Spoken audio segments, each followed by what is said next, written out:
नमस्कार। आज के अपने इस वीडियो में अपन स्टार्ट करने वाले हैं कंबाइनिंग एबिलिटी। कंबाइनिंग एबिलिटी क्या होती है? देखो, इसके दो फॉर्म आपने जरूर सुना होगा। एक होता है जीसीए और एक होता है एससीए। मतलब एक स्पेसिफिक कंबाइनिंग एबिलिटी और एक general combining ability. Specific combining ability और जनरल कंबाइनिंग एबिलिटी क्या होती है, ये अपन इसके बारे में कुछ चर्चा करेंगे। एक बेसिक तैयार करेंगे इसके बारे में, क्योंकि ये जो दोनों टर्मिनोलॉजी है ये बहुत हार्ड है, ये समझ में नहीं आती है। तो अपन क्या करेंगे, इसको सबसे इजी वे में समझाने की मैं आपको ट्राई करूंगा, ताकि आपको ज्यादा से ज्यादा आपको समझ में आ जाएगा। ठीक है। तो सबसे पहले अपन ये टॉपिक स्टार्ट करें, इससे पहले इसमें जो बेसिक चीजें जो काम में आती है मैं आपको वो बताना चाहता हूँ। ठीक है। तो सबसे पहले एक होता है लाइन। लाइन एक्चुअली होती क्या है? जैसे लाइंस जो कैसे बनाते हैं अपन। ठीक है। इसके यूजेस किस में आते हैं अपने? जीसीए और एससीए में इसके यूजेज होते हैं। तो सबसे पहले लाइन क्या होती है? देखो, लाइन एक, मान लो जैसे एक मैं यहाँ पे एक पॉपुलेशन बोलता हूँ। एक पॉपुलेशन में कुछ एनिमल्स है। उस एनिमल, जैसे मान लो एक पॉपुलेशन में मेरे पास 100 एनिमल है। ये जस्ट मैं समझने के लिए बता रहा हूँ आपको, पॉपुलेशन बहुत बड़ी होती है। ठीक है। तो पॉपुलेशन में 100 एनिमल है, उसमें से मेरे को ऐसे लग रहा है कि कुछ सुपीरियर एनिमल है। ठीक है। तो उन एनिमल्स को मैं, जैसे ये बेस पॉपुलेशन में इसको मान लूँ। ठीक है। अब इस बेस पॉपुलेशन से मैं क्या करूंगा, कुछ एनिमल सेलेक्ट करूंगा, और उन सेलेक्ट, जैसे कुछ एनिमल मैंने सेलेक्ट कर लिए, और ये जो सेलेक्ट एनिमल है, मान लो ये 10 एनिमल सेलेक्ट थे। तो उन एनिमल्स के बीच में मैं क्या करवाऊंगा, क्रॉस करवाऊंगा आपस में। मतलब ये मैं एक सेपरेट मेंटेन रखूंगा इससे, बेस पॉपुलेशन से सेपरेटली। ठीक है। अब सेपरेट मेंटेन रख के इनमें आपस में क्रॉसिंग करवाऊंगा, और आपस में क्रॉसिंग करवा के एक क्या करूंगा, इनब्रीड लाइन तैयार करूंगा। ठीक है। वो इनब्रीड लाइन क्यों तैयार करते हैं? क्योंकि अपन क्या करना चाहते हैं, एक होमोजाइगस कंडीशन पैदा करना चाहते हैं इन लाइंस के बीच में। कोई भी हिट, जैसे मान लो कैपिटल ए, एक तो ये है, और एक कैपिटल ए स्मॉल ए। अगर कोई भी एलील डोमिनेंट है तो इसमें भी वही प्रभाव दिखेगा और उसमें भी सेम प्रभाव दिखेगा। क्यों? कैपिटल ए की वजह से। इसमें एक्चुअली अलग क्या होता है, इसमें अपन को ये पता नहीं लग पाता, क्योंकि जो जीनोटाइप है अपन उनको देख नहीं सकते, अपन खाली फिनोटिपिकली उनको देख सकते हैं। ठीक है। तो अब ये भी सेम करेक्टर दिखाएगा और ये भी सेम करेक्टर दिखाएगा, लेकिन फर्क क्या रहेगा दोनों के अंदर, कि ये हिटरोजाइगस कंडीशन में अपन को पता नहीं लगेगा कि वो कौन सी कंडीशन में है, हिटरोजाइगट है या फिर होमोजाइगट। तो अपन क्या करते हैं, उनको सेलेक्ट करके आपस में इनब्रीडिंग करवाते हैं, और इनब्रीडिंग करवा के उनमें होमोजाइगोट तैयार करते हैं, ताकि अपन को ये पता रहे कि जो अपन जो करेक्टरिस्टिक्स जो अपन इंडिविजुअल जो सेलेक्ट करना चाह रहे हैं, जो ट्रेट अपने लिए डिजायरेबल है, जो डिजायरेबल ट्रेट को अपने इंप्रूवमेंट करा रहे हैं, वो क्या है, होमोजाइगस कंडीशन में है। ठीक है। तो ये हो गई लाइन। लाइन क्या होती है ये आपको पता लग गया, कि लाइन होती है जो अपन बेस पॉपुलेशन से तैयार करके बनाते हैं। बेस पॉपुलेशन से कुछ इंडिविजुअल्स अपन सेपरेट आइसोलेशन करते हैं फॉर द डिजायरेबल ट्रेट्स के लिए, उनमें क्या करवाते हैं, इनब्रीडिंग करवाते हैं। तो वो लाइन होती है। ठीक है। अब लाइन का सबसे यूज किस में होता है? लाइन सबसे ज्यादा अपन किस में यूज करते हैं? या तो एग्रीकल्चर में, प्लांट ब्रीडिंग में यूज करते हैं। ठीक है।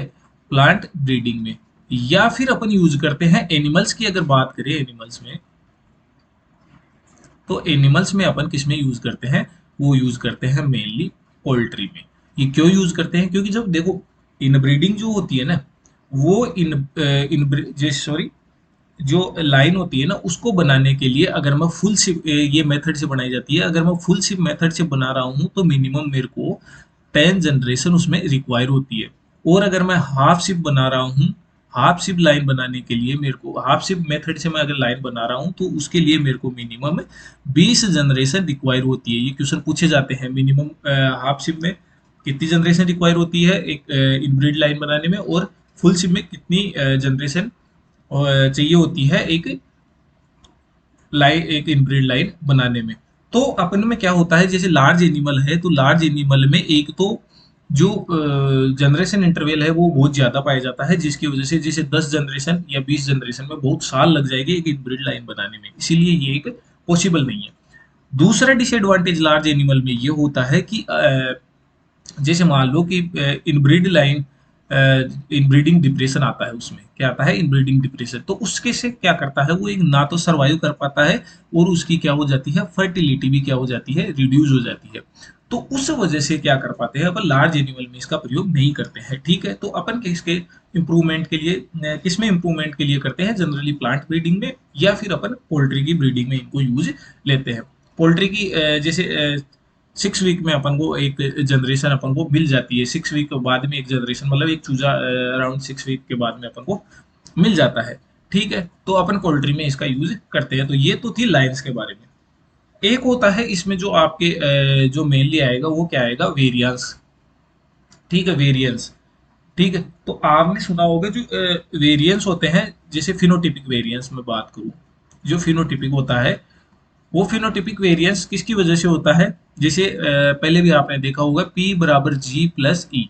मतलब जो फिनोटिपिक वेरिएंस है वो किसकी वजह से है, जेनेटिक की वजह से है और इन्वायरमेंट की वजह से है। जैसे आप जैसा भी आप दिख रहे हो, उस पे कहीं ना कहीं जेनेटिक इफेक्ट भी है और इन्वायरमेंट इफेक्ट भी काफी हद तक अपना रोल करता है।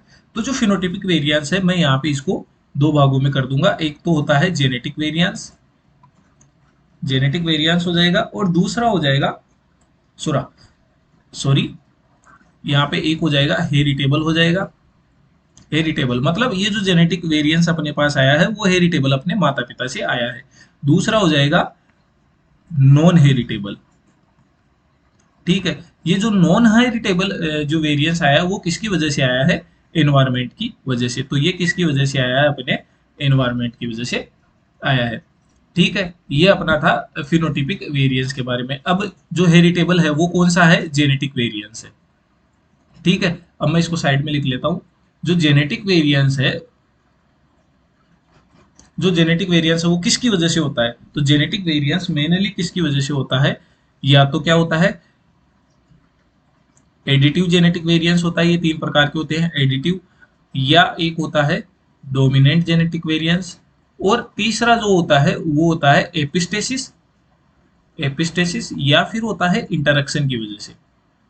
ठीक है, तो अपने जो काम का होता है वो एडिटिव जेनेटिक वेरिएंस होता है। एडिटिव जेनेटिक वेरिएंस एक्चुअली होता क्या है कि अगर कोई ट्रेट होमोजाइगस कंडीशन में है तो वो क्या है, उसका एडिटिव जेनेटिक वेरिएंस। ये क्या होता है, इसमें जैसे डोमिनेंस की कमी होती है, जैसे मैंने आपको बताया कैपिटल ए है। तो अगर इसका क्रॉस अगर कैपिटल ए से होगा तो आगे नेक्स्ट जनरेशन में कैपिटल ए ही जाएगा। मतलब ये क्या है, फिक्सेबल है। फिक्सेबल का मतलब ये फिक्स हो गया कि यही एक जनरेशन से दूसरे जनरेशन तक अपने जीनोटाइप यही जाना है। ठीक है, दूसरा ये है कि इसमें डोमिनेंस है नहीं, तो लेक ऑफ डोमिनेंस है, और ये किसकी वजह से होता है, होमोजाइगस की वजह से ये उत्पन्न होता है। दूसरा जो डोमिनेंट जेनेटिक वेरिएंस है वो किसकी वजह से होता है, हेटेरोजाइगोट की वजह से। ठीक है, हेटेरोजाइगस की वजह से होता है, जिसमें क्या होता है, कैपिटल ए स्मॉल ए होता है। ठीक है, अब इसमें कैपिटल ए का स्मॉल ए के साथ में क्रॉस करवाऊं तो कैपिटल ए भी जा सकता है उसमें, कैपिटल ए स्मॉल ए भी जा सकता है, स्मॉल ए भी जा सकता है। मतलब तीनों पॉसिबिलिटी है कि वो नेक्स्ट जनरेशन में जा सकते हैं। ठीक है, तो ये हेटेरोजाइगोट से होता है और इंट्रा एलिलिक होता है। तो ये अपना जो कम रोल निभाता है, जो अपन जीसीए और एससीए पढ़ेंगे उसमें इसका कम रोल होता है। क्यों, क्योंकि ये सेग्रीगेशन की वजह से ये इसका जीनोटाइप चेंज हो जाता है। अपन को नहीं पता रहता कि कौन सा इन तीनों में से कौन सा जीनोटाइप नेक्स्ट जनरेशन में जाने वाला है। तीसरा होता है एपिस्टेसिस। देखो एपिस्टेसिस क्या होता है, जैसे मान लो कोई एक जीन है कैपिटल ए स्मॉल ए, अब इस जीन को कोई दूसरी जीन रेगुलेट कर रही है, किसी दूसरी जीन का इसके ऊपर इफेक्ट है। तो मान लो जैसे ये कैपिटल ए डोमिनेंट है, ये जीन एक्सप्रेस होना चाहती है, क्यों, क्योंकि ये डोमिनेंट है तो एक्सप्रेस होना चाहती है, लेकिन कोई दूसरी जीन है, अदर जीन की वजह से क्या हो रहा है, इसका एक्सप्रेशन इनहिबिट हो रहा है, ये एक्सप्रेस नहीं हो कर पा रही है अपने आप को, तो इसको बोलते हैं इंटरेक्शन। ठीक है, अब ये इंटरेक्शन तीन प्रकार के हो सकते हैं, या तो अपना एडिटिव एडिटिव इंटरेक्शन हो सकता है, या फिर एडिटिव का डोमिनेंट के साथ इंटरेक्शन हो सकता है, या फिर डोमिनेंट डोमिनेंट इंटरेक्शन हो सकता है। तो ये तो थी अपनी जनरल कंबाइनिंग एबिलिटी और स्पेसिफिक कंबाइनिंग एबिलिटी को समझने के लिए कुछ बेसिक चीजें जो अपन को याद होनी चाहिए या फिर अपन को पता होना चाहिए। तो अपन जो आज कंबाइनिंग एबिलिटी में जो स्टडी करेंगे वो बिल्कुल बेसिक स्टडी अपन करेंगे, जिससे आपको ज्यादा से ज्यादा समझ में आ सके। ठीक है, तो एक होता है जनरल कंबाइनिंग एबिलिटी और एक स्पेसिफिक कंबाइनिंग एबिलिटी, जो बहुत क्वेश्चन पूछा जाता है अपने एआरएस के एग्जाम में या कोई अदर एग्जाम में भी। तो सबसे पहले यही पूछा जाता है जो जनरल कंबाइनिंग एबिलिटी है, जीसीए, जनरल कंबाइनिंग एबिलिटी है, वो किसके द्वारा दी गई और कब दी गई। तो सबसे पहले अपन लिखेंगे कि ये स्प्राग के द्वारा, स्प्राग एंड टेटम,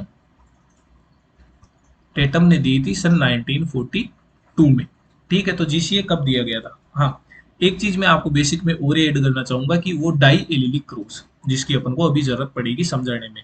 तो di allelic, di allele cross, di allele cross क्या होता है, अगर मैं सिंपल भाषा में आपको, सीधी सी भाषा में आपको समझाऊं, तो अगर मेरे पास 10 इनब्रीड लाइन है तो उसके पॉसिबल कितने क्रॉस हो सकते हैं, उसको मैं क्या बोलूंगा, डाई एलिल क्रॉस बोलूंगा। इसको देखो मैं आपको एक एग्जांपल की सहायता से समझा रहा हूँ।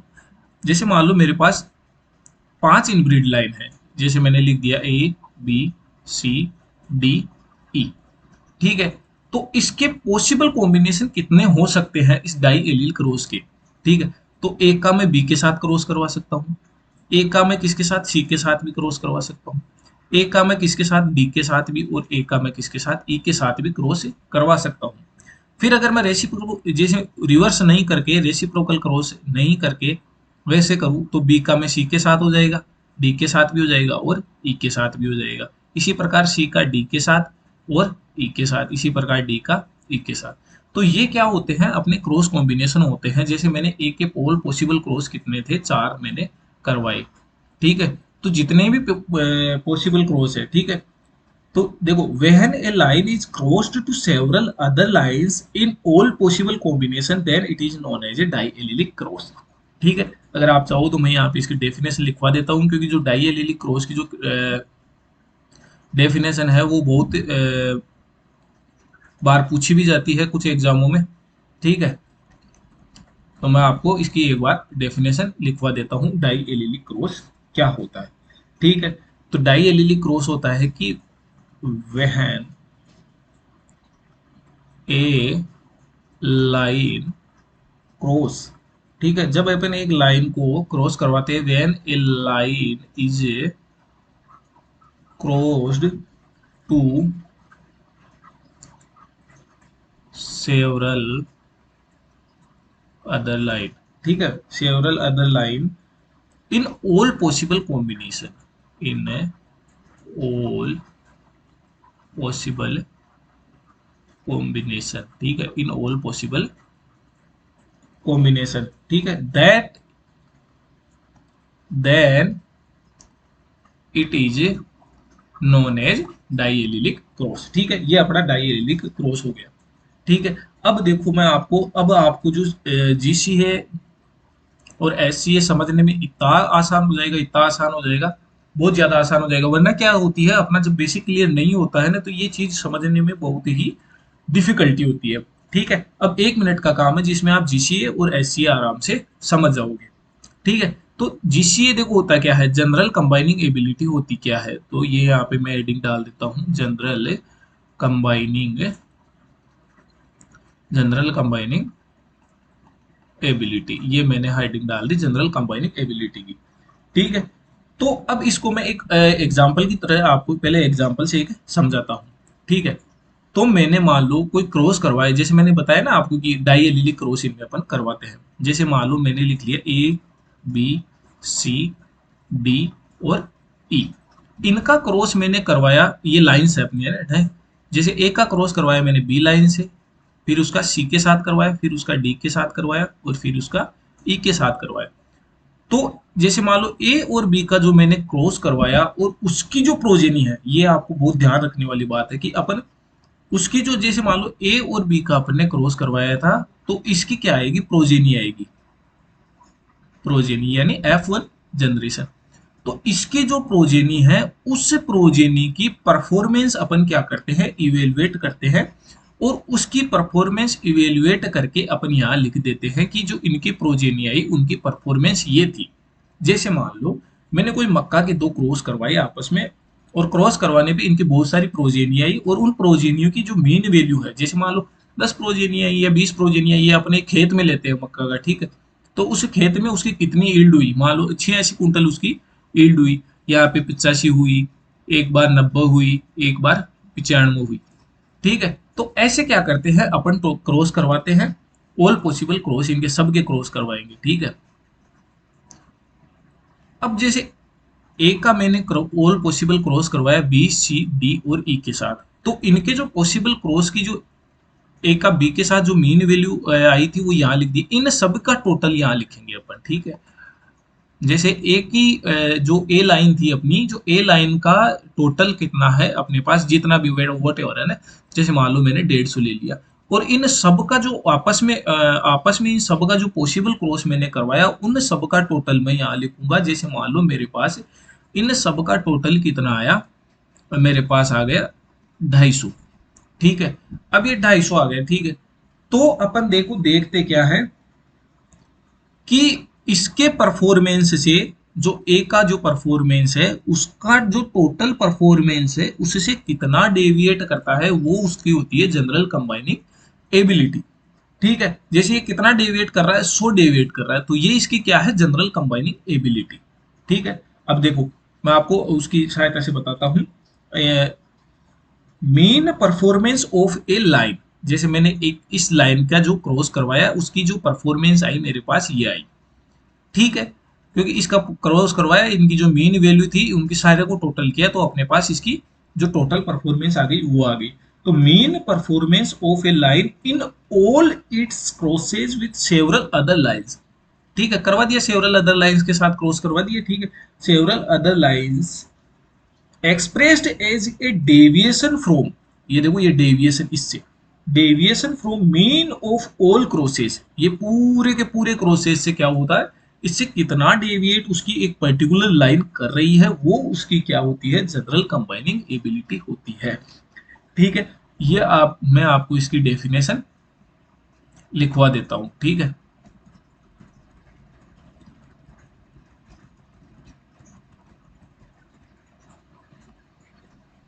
तो मैं आपको इसकी डेफिनेशन लिखवा देता हूं, जनरल कंबाइनिंग एबिलिटी एक्चुअली होती क्या है। तो देखो, main performance, mean performance of a line in all its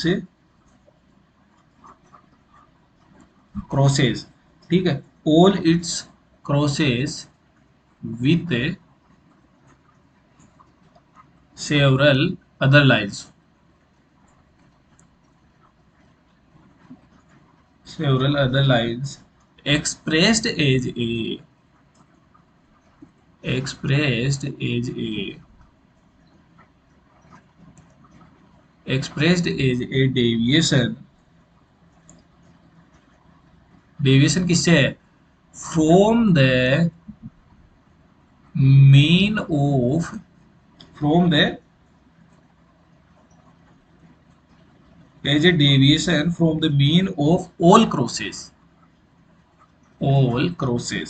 is called as a, आगे लिख देंगे, is called as a specific combining ability, या फिर इसकी दूसरी परिभाषा लिखना चाहो तो दूसरी परिभाषा भी आप लिख सकते हो, it is average value of all F1, जैसा मैंने आपको ऊपर बताया।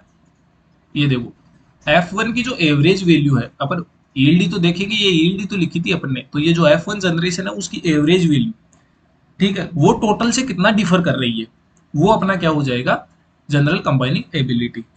तो ये वही बोलेगा कि it is a average value, average value of F1, ठीक है, average value of all F1 सारों की, ठीक है, अपने बताया था all F1 having that lines,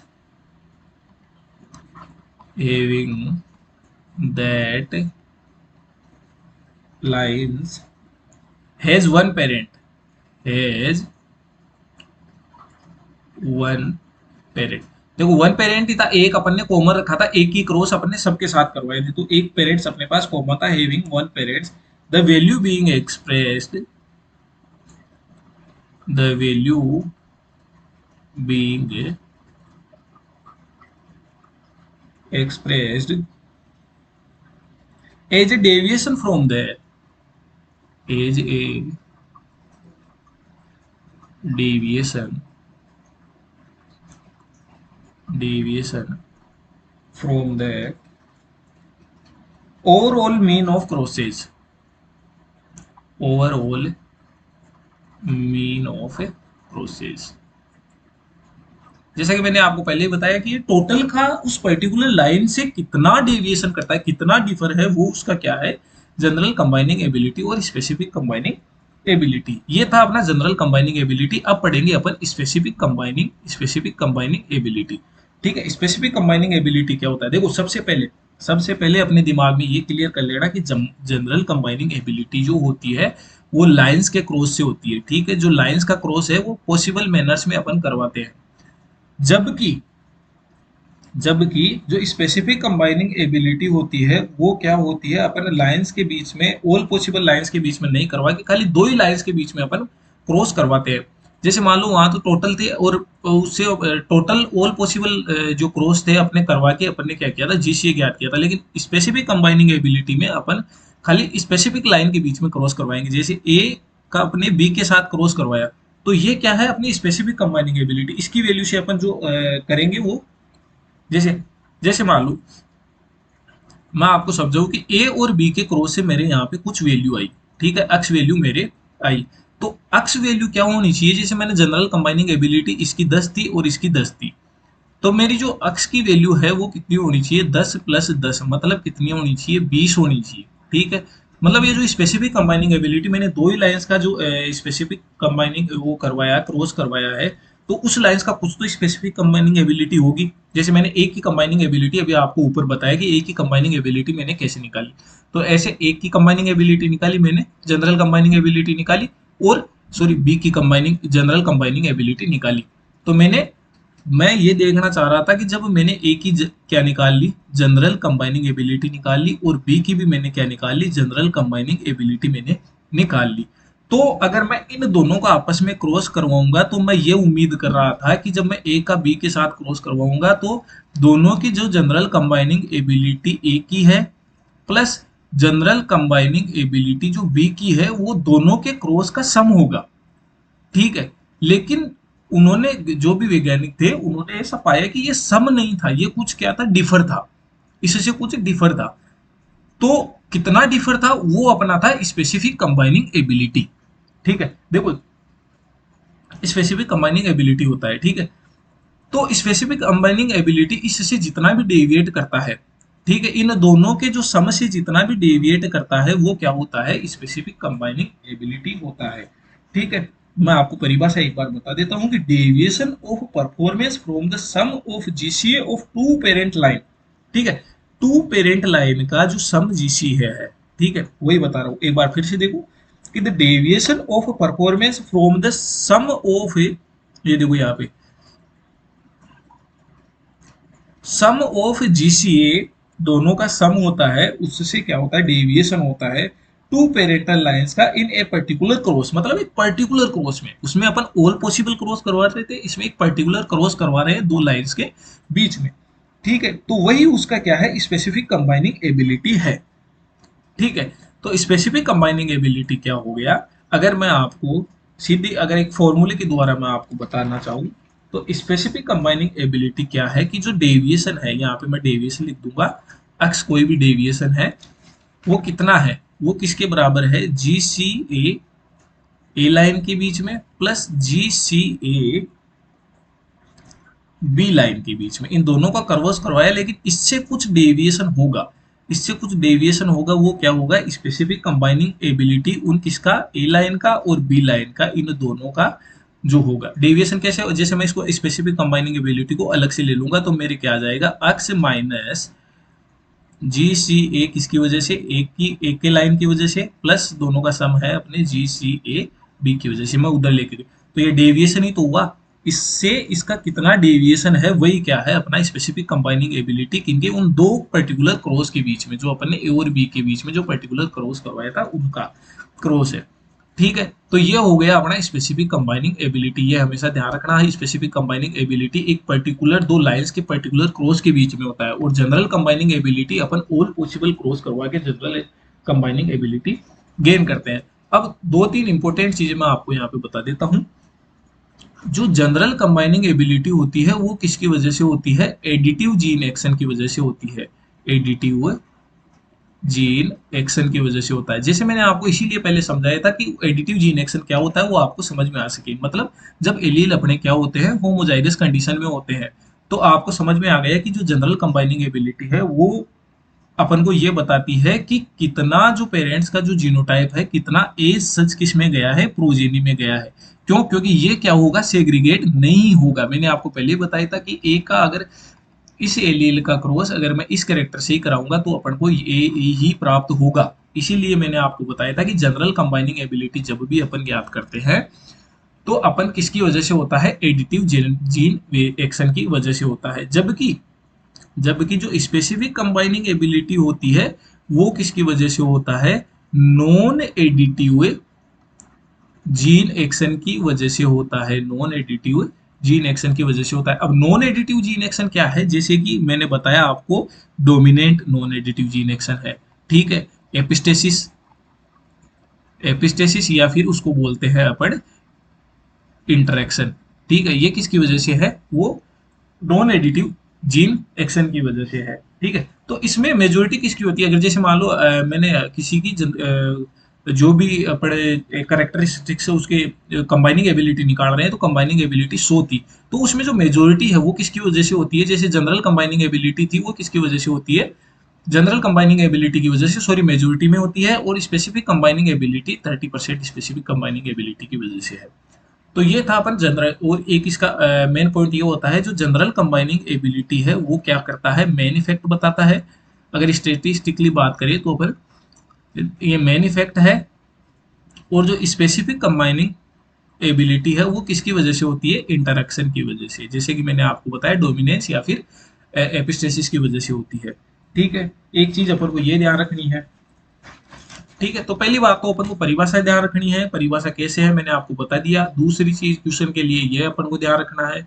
तीसरा चीज मन को क्वेश्चन आएगा तो क्वेश्चन यहाँ से आएगा तो अपन को ये ध्यान रखनी है। और जो एक महत्वपूर्ण जो चीज ध्यान में रखनी है वो है कि जो जीसीएम, एक इनकी जो प्रॉब्लम है, देखो प्रॉब्लम ये है कि एक तो जो इनब्रीडिंग बढ़ेगी, इनब्रीडिंग किस में ज्यादा बढ़ती है? वो बढ़ती है स्पेसिफिक कंबाइनिंग एबिलिटी में ज्यादा बढ़ती है, बजाय किसकी? जनरल कंबाइनिंग एबिलिटी में। तो ये था आज अपना बेसिक किसके बारे में? जनरल कंबाइनिंग एबिलिटी और स्पेसिफिक कंबाइनिंग एबिलिटी के बारे में था। तो जरूर बताइएगा आप अपन कमेंट करके आपको ये वीडियो कैसा लगा, आपके इंफॉर्मेटिव रहा या नहीं रहा ये वीडियो। आपके ये जो, देखो दोस्तों, ये जो कंबाइनिंग एबिलिटी है बहुत टफ चैप्टर है, ये आसानी से समझ में नहीं आता। जब तक अपन एक दो बार नहीं पढ़ेंगे तब तक नहीं समझ में आता। तो उम्मीद है आपको कि आप अगर वीडियो नहीं समझ में आए तो एक बार दोबारा देखिएगा या फिर स्लो करके देखिएगा, कैसे भी देखिएगा। ये वीडियो काफ़ी हेल्पफुल रहेगा आपको इतनी आसानी से बताने के लिए, ठीक है। तो दीजिए इजाज़त, नेक्स्ट लेक्चर में फिर मिलेंगे, तब तक के लिए जय हिंद, जय भारत।